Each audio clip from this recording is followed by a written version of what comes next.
Berhenti bicara tentang masa lalu. Saatnya menatap masa depan.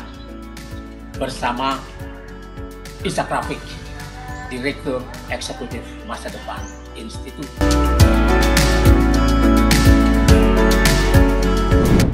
Assalamualaikum warahmatullahi wabarakatuh. Saudara-saudara sekalian, kita jumpa lagi. Anda bersama Ishak Rafiq, Direktur Eksekutif Masa Depan Institut. Panjangnya Institut Masa Depan Indonesia. Kita lanjutkan pembicaraan kita tentang negara. Bagaimana seharusnya negara Kesatuan Republik Indonesia ini dikelola oleh orang-orang yang kita pilih. Undang-Undang Dasar 1945 telah menetapkan tujuan didirikannya negara ini. Yang pertama adalah melindungi segenap bangsa dan tumpah darah Indonesia. Yang kedua, memajukan kesejahteraan umum. Ini hubungannya dengan kemakmuran. Kesejahteraan itu adalah kemakmuran. Yang ketiga, mencerdaskan kehidupan bangsa. Dan yang keempat, ikut melaksanakan ketertiban dunia berdasarkan kemerdekaan, perdamaian abadi, dan keadilan sosial. Inilah tujuan negara Republik Indonesia. Dan pemerintah, presiden terpilih, dan kabinet yang dibentuknya diminta menjabarkan ini untuk mencapai keempat tujuan negara tersebut. Ini tidak main-main. Presiden dan kabinetnya harus mewujudkan ini. Dalam rangka mewujudkan tujuan negara ini, pemerintah dilengkapi dengan APBN, anggaran belanja negara dengan pendapatan yang sekaligus. Jadi anggaran pendapatan dan belanja negara. Ini untuk mewujudkan keempat tujuan besar tersebut. Lalu apa lagi? Selain APBN, pemerintah juga diberi kewenangan mengelola tambang, mineral, laut, sungai, danau, gunung-gunung, daratan, dan ribuan pulau ini. Juga hutannya yang terluas nomor 2 di dunia. Di samping itu, kita masih punya BUMN, perusahaan-perusahaan umum milik negara, yang dengan itu pemerintah diminta mengelolanya dengan baik tanpa melupakan fungsi sosialnya, sehingga rakyat menjadi aman kehidupannya. Kita memang punya segalanya, berbeda dengan negara-negara lain seperti Singapura, Jepang, dan lain sebagainya yang harus kerja keras, harus memajaki, harus punya kemampuan menjual barang-barang yang tidak ada, yang cuma ada di dalam kepala lewat teknologi. Kita memiliki semuanya, dan mestinya dengan pertolongan teknologi kita melampaui Jepang, melampaui Saudi, melampaui semua negara lain karena kekayaan alam kita yang luar biasa ini dan memiliki BUMN. Tapi dalam rangka melaksanakan ini semua, ya, pemerintah bukan dibiarkan oleh negara-negara lain yang punya pengalaman dulu menjajah negara-negara lain, merampas aset-aset negara lain, mengambil mineral-mineral, tambang-tambang, dan semua yang penting, membangun perkebunan di negeri-negeri kita dan membawa hasilnya semua ke negeri mereka. Mereka punya pengalaman ini, dan kemudian mereka tidak akan membiarkan kita sejahtera begitu saja. Mereka akan merecokinya. Maka kalau dulu mereka memerlukan senjata-senjata pembunuh massal dan pengiriman tentara-tentara, ribuan tentara ke negeri-negeri lain untuk memperbudak penduduknya, merampas tanah-tanahnya, mengambil mineral dan tambang-tambangnya, menguasai lautnya dan lain sebagainya lewat dengan mengirim tentara. Sekarang tak lagi seperti itu. Zaman ini sudah berubah. Sekarang mereka sudah wangi, bangkit lagi, datang lagi ke negeri-negeri kita sebagai rentenir kelas dunia, sebagai investor, kreditor, dan tentu saja melakukan proxy war, di mana negara-negara yang sudah kaya raya ini sudah pernah menguasai dunia ini, berkumpul bersama-sama dan menentukan negara mana yang akan menjadi sasaran. Kadang-kadang mereka bersaing, kadang-kadang mereka cuman melakukan kartel saja, membagi-bagi kekuasaan itu. Nah, proxy war ini tidak lagi mengirim tentara dan membangun benteng di negara-negara sasaran yang akan ditaklukkan, tapi mereka membangun benteng di negara-negara lawan, di negara-negara yang akan ditaklukkannya. Dan mereka tidak lagi mengirim tentara, tapi menggunakan tentara dan polisi dari negara-negara yang akan ditaklukkannya dengan umpan utang dan investasi sehingga bisa dikendalikan. Lalu dengan itu kesejahteraan kita dirampas dengan tangan-tangan orang kita sendiri yang sudah menjadi taklukan tanpa disadarinya, atau menjadi downline dari negara-negara besar.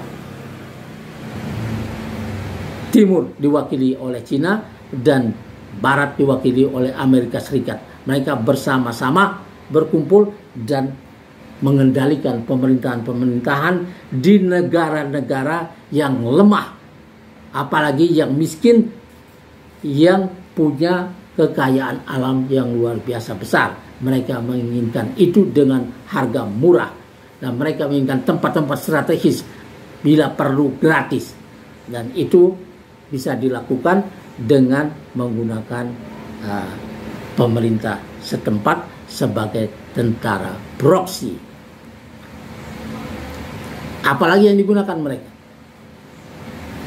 Mereka juga menggunakan pengusaha-pengusaha besar yang ada di negeri-negeri timur, di negeri-negeri taklukan, untuk melobi pemerintah, memberi konsesi-konsesi yang lebih besar seperti VOC dulu. Kalau kita lihat Rempang, memang tidak jauh berbeda dengan apa yang terjadi di zaman VOC. Bagaimana company menguasai daerah-daerah strategis kita. Kalau yang ini alasannya Tommy Winata punya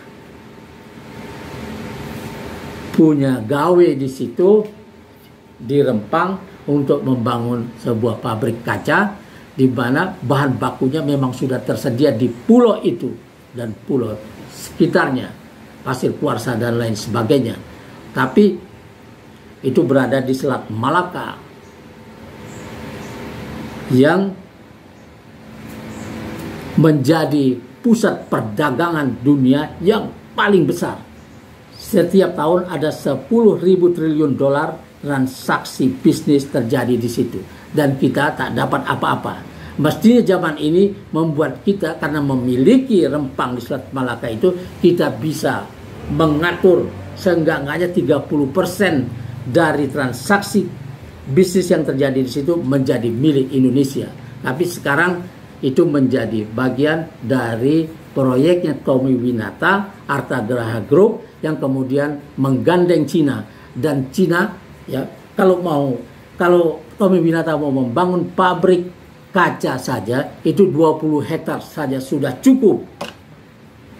Dan itu sudah menjadi yang terbesar di dunia. Kalau mau melampaui yang terbesar di dunia itu, mungkin 100 hektar saja sudah luar biasa hebat.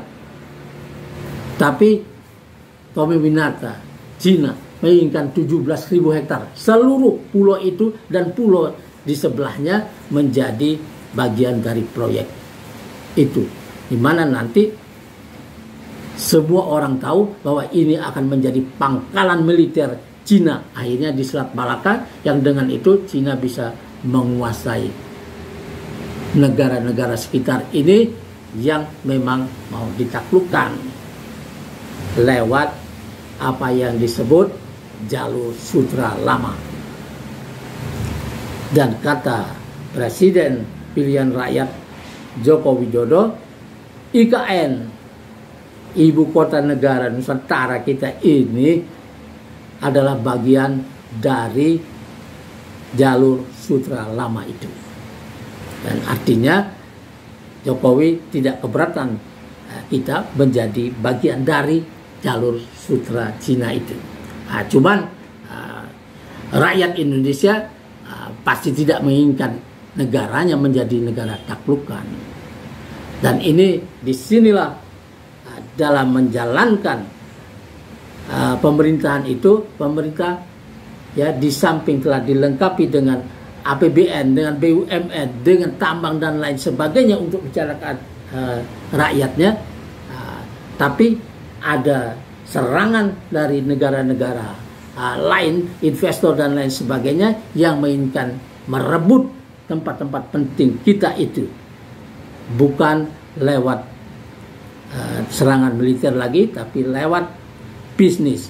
Dan inilah diperlukan kesejahteraan, diperlukan kecerdasan yang luar biasa untuk bisa melihat gejala ini. Dan DPR harus berfungsi ya sebagai pengawas yang memang digaji oleh negara, dipilih oleh rakyat untuk mengawasi jalannya pemerintahan. Kalau pemerintahan sedang condong dan menjadi taklukan dari negara lain, tugas DPR adalah mengembalikan itu. Kalau pemerintah ini tidak mau mendengar, maka boleh di-impeach. Itulah Undang-Undang Dasar 45 menyediakan opsi itu.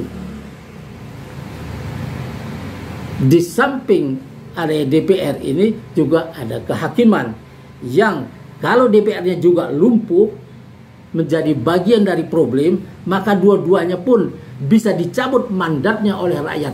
Itulah Undang-Undang Dasar 45 memberi opsi itu.